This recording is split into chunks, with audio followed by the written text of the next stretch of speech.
ನಾನೇ ಸಿಎಂ ಆಗಿರ್ತೀನಿ ಅನ್ನೋದು ಅವರವರ ಅಭಿಪ್ರಾಯ. ಹೈಕಮಾಂಡ್ ಒಪ್ಪಿದ್ರೆ 5 ವರ್ಷ ಮುಂದುವರಿತೀನಿ. ಕುತೂಹಲ ಮೂಡಿಸಿದ ಸಿದ್ದು ಹೇಳಿಕೆ.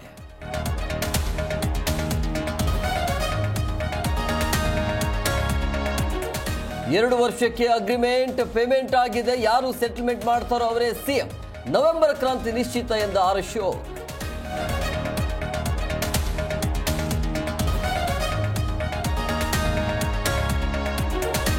ಸಚಿವ ಸಂಪುಟ ವಿಸ್ತರಣೆ ಸುಳಿವು ಸಿಕ್ಕಿಲ್ಲ. ಅದು ಸಿಎಂ ಹೈಕಮಾಂಡ್ಗೆ ಬಿಟ್ಟದ್ದು. ಬಾಗಲಕೋಟೆಯಲ್ಲಿ ಸಚಿವ ತಿಮ್ಮಾಪುರ ಹೇಳಿಕೆ.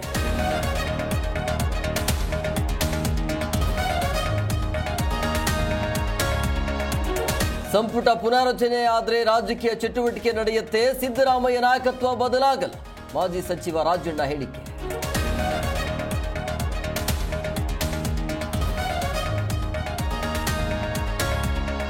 ತುಮಕೂರಲ್ಲಿ ಟ್ರಾಫಿಕ್ ಫೈನ್ ಗಲಾಟೆ. ಮಿರರ್ ಇಲ್ಲದೆ ಬಂದ ಬೈಕ್ ಜಪ್ತಿಗೆ ಮುಂದಾದ ಖಾಕಿ. ರಸ್ತೆಯಲ್ಲಿ ಕುಳಿತ ಸವಾರನಿಂದ ಹೈ ಡ್ರಾಮಾ.